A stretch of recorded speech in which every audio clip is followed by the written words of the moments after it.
ಹಸುವಿಲ್ಲ ನನಗೆ ಸಾಕು. ಹಸ್ವಿಲ್ಲ ಅಂತ ಅರ್ಬೊಟ್ಟು ತಿತ್ತೇನೆ ಆ ನಮ್ಮ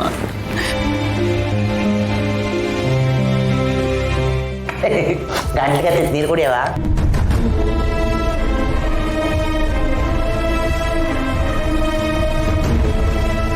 ಶ್ರಾವಣಿಮೋರೆ ಊಟಕ್ಕೆ ಬನ್ನಿ ಬನ್ನಿಮ್ಮ.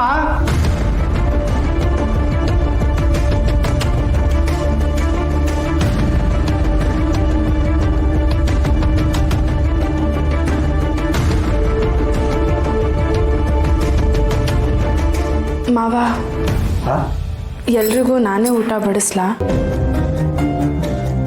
ಅಯ್ಯೋ ಮೊರೆ ಕೇಳ್ತಿದ್ದೀರಲ್ಲ, ನೀವು ಈ ಮನೆ ಸೊಸೆ, ನೀವು ಇಲ್ಲಿ ಏನ್ ಬೇಕಾದ್ರೂ ಮಾಡ್ಬೋದು. ನೀವು ಊಟ ಬಡಿಸಿದ್ರೆ ಅದು ನಮಗೆ ಪ್ರಸಾದ ಸಮಾನ. ಬಡಿಸಿ ಬಡಿಸಿ ಬನ್ನಿ ಬನ್ನಿ. ಇನ್ನು ಏನೇನ್ ಮಾಡ್ಬೇಕು ಅಂತಿದ್ದೀರಾ? ನಮ್ಮ ಜೀವನಕ್ಕೆ ವಿಷ ಇಟ್ಟವ್ರ ಕೈಯಲ್ಲಿ ಅನ್ನ ತಿನ್ಬೇಕಾ? ಏಯ್ ನಡಿಯ. ವಿಶಾಲ್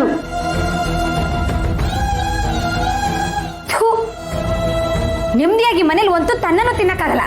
ಏನ್ ಕರ್ಮ ಮಾಡಿದೀವೋ.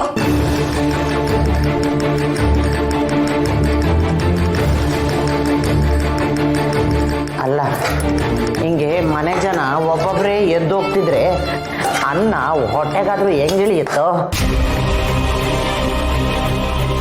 ಕರೆಕ್ಟ್ ಮಮ್ಮಿ, ಯಾಕೋ ಈ ಶಕುನ ಸರಿ ಇಲ್ಲ, ಹೊರಗಡೆ ತಿಂದೇನಮ್ಮ. ನಡಿ ನಡಿ ನಡಿ, ಟಿವಿ ನೋಡ್ಕೊಂತ ತಿನ್ನೋಣ. ಯವ್ವ ಯವ್ವ, ಕಾಲು ನೋವು, ಮಂಡಿ ನೋವು.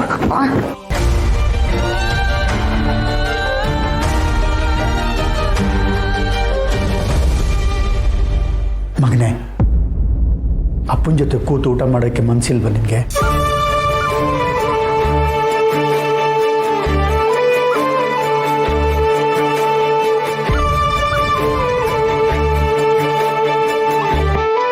ಅಮ್ಮೋರೆ ಏನು ಯೋಚನೆ ಮಾಡ್ತಿದ್ದೀರಾ?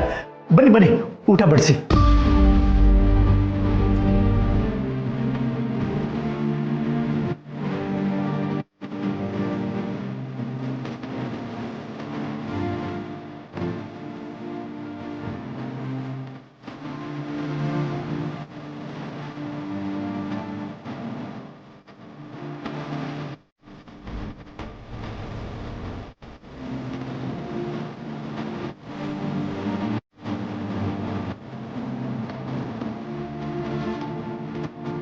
ನಿಮ್ ಕೈ ಮುಗಿತೀನಿ, ನನ್ನ ಪಾಡಿಗೆ ನನ್ನ ಬಿಟ್ಬಿಡಿ. ಮನೆಯವ್ರು ಹೇಳಿದ್ ಕರೆಕ್ಟ್ ಆಗಿದೆ. ಇಲ್ಲಿ ನೆಮ್ಮದಿಯಾಗಿ ಒಂದು ತುತ್ತು ಅನ್ನನೂ ತಿನ್ನಕ್ಕಾಗಲ್ಲ.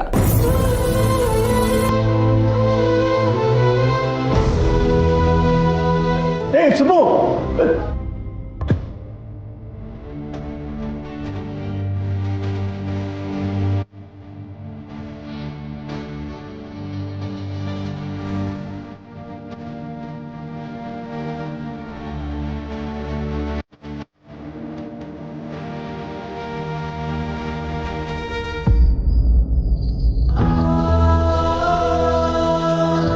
ನಮ್ಮ ಜೀವನಕ್ಕೆ ವಿಷ ಇಟ್ಟವ್ರ ಕೈಯಲ್ಲಿ ಅನ್ನ ತಿನ್ಬೇಕಾ? ನೆಮ್ಮದಿಯಾಗಿ ಮನೇಲಿ ಒಂದು ತನ್ನನ್ನು ತಿನ್ನಕ್ಕಾಗಲ್ಲ. ಏನ್ ಕರ್ಮ ಮಾಡಿದೀವೋ.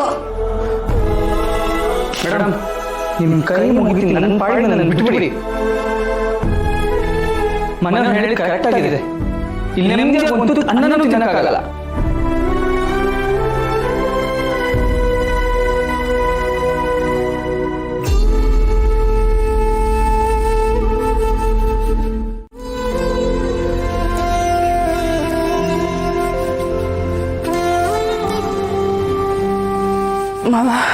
ಶ್ರಾವಣಿ ಅಮ್ಮರೆ, ತುಂಬಿದ ಕುಟುಂಬ ಅಂದಮೇಲೆ ಇದೆಲ್ಲ ಇದ್ದಿದ್ದೆ.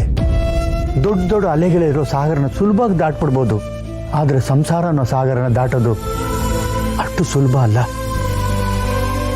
ನಮ್ಮಂಥ ಮಿಡಲ್ ಕ್ಲಾಸ್ ಫ್ಯಾಮಿಲಿಲಿ ಈ ರೀತಿ ಹಂಗ್ಸ್ ಮಾತಾಡೋದು, ಕೂಗಾಡೋದು, ಚುಚ್ಚು ಮಾತುಗಳು ಇವೆಲ್ಲ ಸಹಜನೇ.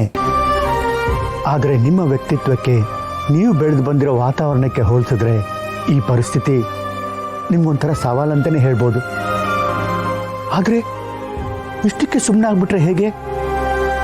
ಸವಾಲಂತ ಬಂದಾಗ ಸೋಲ್ನ ಒಪ್ಕೋಬಾರ್ದು, ಅದನ್ನ ಎದುರಿಸ್ಬೇಕು. ನಿಮ್ಮ ಮಾತು ನಿಜ ಮಾವ. ಆದ್ರೆ ನಾನು ಏನ್ ಮಾಡ್ಲಿ? ನಾನು ಎಷ್ಟೇ ಪ್ರಯತ್ನ ಪಟ್ರು ಮನೆಯವ್ರ ಪ್ರೀತಿನ ನಾನು ಗಳಿಸ್ಕೊಳಕ್ಕೆ ಆಗ್ತಾ ಇಲ್ಲ. ಅವ್ರ ಪ್ರೀತಿನ ನಾನು ಹೇಗ್ ಗಳಿಸ್ಕೊಳ್ಳಿ ಮಾವ? ನಾನು ಮಾಡಿರೋ ಒಂದೇ ಒಂದು ಕೆಲಸದಿಂದ ಮನೆಯವರೆಲ್ಲ ಎಷ್ಟೆಲ್ಲ ನೊಂದ್ಕೊಂಡಿದ್ದಾರೆ ಮಾವ. ನನ್ನ ಮನ್ಸಿಗೂ ನೋವಾಗಿದೆ. ಹೀಗಿರೋವಾಗ ನಾನು ಸೋಲು ಒಪ್ಕೊಳ್ದೆ ಇನ್ನೇನ್ ಮಾಡ್ಲಿ ಮಾವ? ಇದೇನ್ ಶ್ರಾವಣಿ ಅಮ್ಮ, ನಂದಿನಿ ಅಮ್ಮವ್ರ ಮಗಳ ಬಾಯಲ್ಲಿ ಬರೋ ಮಾತಾ ಇದು? ನಮ್ಮ ನಂದಿನಿ ಅಮ್ಮವ್ರ ಮಗಳಾಗಿ ನೀವು ಹೀಗಿರಬಾರ್ದು. ನೀವು ತಾಯಿಗೆ ತಕ್ಕ ಮಗಳಾಗಿರ್ಬೇಕು. ನಂದಿನಿ ಅಮ್ಮವ್ರ ಬಗ್ಗೆ ಹೇಳು ಅಂತ ಕೇಳ್ತಾ ಇದ್ರಲ್ಲ, ಈಗ ಹೇಳ್ತೀನಿ ಕೇಳಿ. ನಂದಿನಿ ಅಮ್ಮವರು ಎಂಥ ಸಮಸ್ಯೆ ಬಂದರೂ ಹೆದರ್ತಾ ಇರಲಿಲ್ಲ, ಧೈರ್ಯವಾಗಿ ಎದುರಿಸ್ತಾ ಇದ್ರು. ನನ್ನ ಕೈಲಿ ಏನೂ ಆಗಲ್ಲ, ಎಲ್ಲ ಮುಗಿದೋಯ್ತು ಅನ್ನೋ ಪರಿಸ್ಥಿತಿಲೂ ಅವರು ಗೆಲ್ಲೋಕೆ ಹೊಸ ದಾರಿ ಹುಡುಕ್ತಾ ಇದ್ರು. ಅವ್ರು ಯಾವತ್ತೂ ಸೋಲ್ನ ಒಪ್ಕೊಂಡವರೇ ಅಲ್ಲ. ನಮ್ಮ ನಂದಿನಿ ಅಮ್ಮವ್ರ ಮನಸ್ಸು ಹೂವಿನಂತೆ ಮೃದುವಾಗಿರ್ತಿತ್ತು. ಆದರೆ ಅವ್ರು ಅನ್ಕೊಂಡಿದ್ನ ಮಾಡಲೇಬೇಕು ಅನ್ನೋ ಛಲ ಬಂದ್ರೆ ಅವ್ರ ಮನಸ್ಸು ಕಲ್ಲಾಗಿರ್ತಿತ್ತು. ಧೈರ್ಯ, ಜಾಣತನ, ತಾಳ್ಮೆ ಅನ್ಕೊಂಡಿದ್ದು ಆಗ್ಲೇಬೇಕು ಅನ್ನೋ ಛಲ, ಇವು ನಮ್ಮ ನಂದಿನಿ ಅಮ್ಮವ್ರ ಗುಣ. ನಿಮ್ಮ ಮೈಯಲ್ಲಿ ಹರಿತಾ ಇರೋದು ಅವ್ರ ರಕ್ತ ಶ್ರಾವಣಮ್ಮ. ಅವ್ರ ಮಗಳಾಗಿ ನೀವು ಸೋಲನ್ನು ಒಪ್ಕೊಳ್ಳೋದು ನನಗಂತೂ ಇಷ್ಟ ಇಲ್ಲ. ಯೋಚನೆ ಮಾಡಿ.